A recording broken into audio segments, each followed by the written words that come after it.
Hello, my name is Onur Kaya, and I will present our work titled Boosting Unsupervised Video Instance Segmentation with Automatic Quality-Guided Self-Training.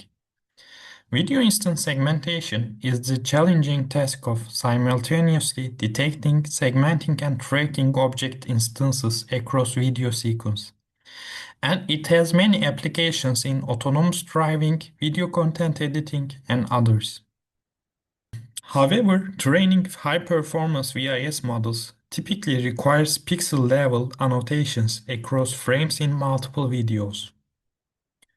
Obtaining training data to train such a model is tedious and very expensive. As a reference, here are some timings for annotating still images. In videos, things are even more tedious since we need to keep track of instances while they are moving across frames. Unsupervised learning is a solution to this annotation bottleneck, where unsupervised video segmentation models are trained without any manual annotation. In the literature, the majority of such unsupervised models focus on separating foreground objects from the background using motion or consistency cues using optic flow. However, most of them rely on supervised optical flow estimators, and more importantly, they can't handle multiple objects. VideoCUTLER is a very simple model introduced in CVPR24. The main idea is to first segment object instances from still images in an unsupervised way, and then use them to create some synthetic videos by copying and pasting objects from other images into different locations and somehow create the effect of moving objects. These synthetic videos are then used as ground truth to train common video segmentation models. This simple method yields SOTA results and significant improvements from previous optical flow-based methods. However, if we compare these numbers with models trained in a fully supervised way, we still observe a big gap. This is probably because of the synthetic to real domain gap, as these synthetic videos lack realistic motion patterns, background shift, etc. So this is a high-level scheme of our method. We initialize a procedure by training a VIS model on the synthetic videos from VideoCUTLER. And then we run inference on real unlabeled videos. This produces some pseudo-masks.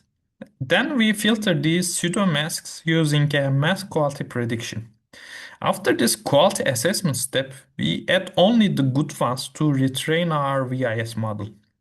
This process can happen iteratively until convergence. Okay, this pipeline is very simple. The only crucial question here is how we really access these quality assessment results.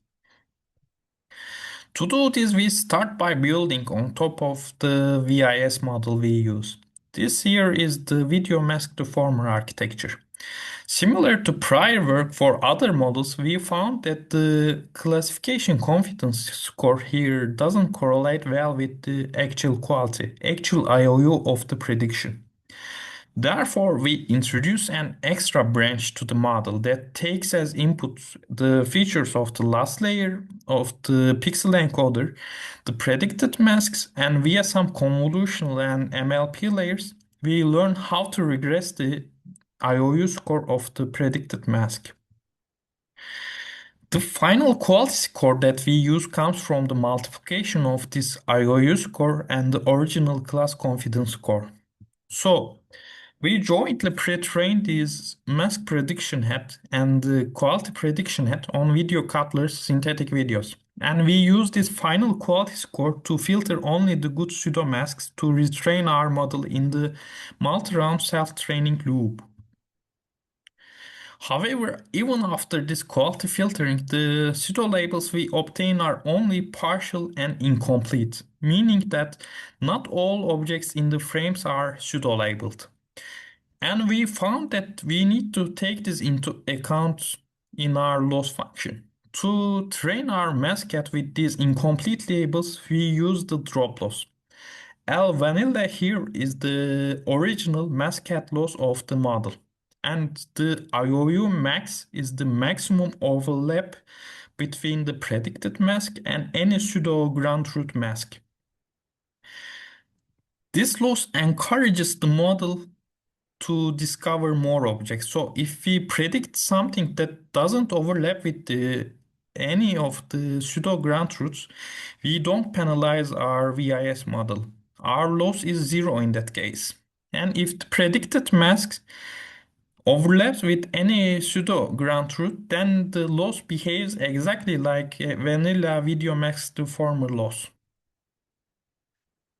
At the end of each round of self-training, we need to merge the old pseudo-labels with the new ones. This merging operation depends on whether the video containing new detections already exists in the old training set or not.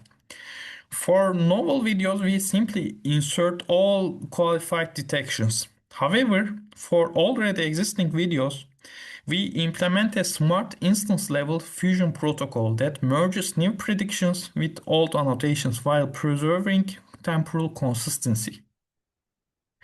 Here you see some of the qualitative results. Our method demonstrates superior instance discovery capabilities compared to VideoCUTLER. Even if VideoCUTLER completely misses some objects, AutoQ-VIS is able to find them after multi-round self-training. We run experiments on two datasets. The YouTube-VIS, which is the standard for this task, and the more challenging UVO-dense dataset. Our results show significant improvement over the VideoCUTLER model without any human annotations. We observe 4.4% improvement here on YouTube and a smaller but non-negligible improvement in UVO dense, where as you can see all the results are much lower because the dataset is much more challenging.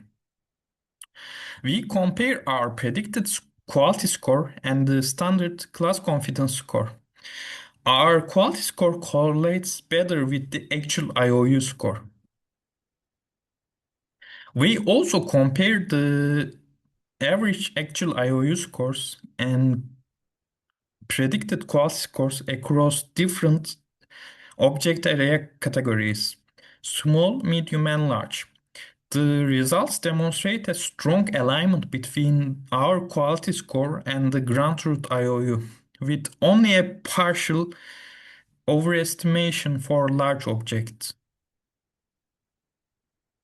However, this minor bias doesn't substantially affect the distribution of pseudo-labels across training rounds.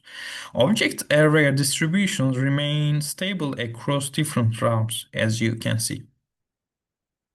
But we observe a significant performance gap between AutoQ-VIS and the practical upper bound. Here, the theoretical limit represents a fully supervised training using all ground truth annotations.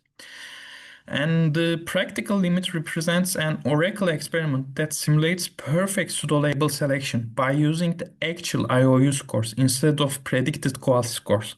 These results indicate substantial potential for improvement through enhanced pseudo-label utilization. We also analyze the contribution of each component with an ablation study. And this demonstrates the importance of introducing drop loss in our video domain self-training. To sum up, we propose AutoQ-VIS, a quality-aware unsupervised VIS framework. The simple quality predictor proves effective in quality assessment, and it closes the synthetic to real domain gap through pseudo-label selection. Thanks for your attention.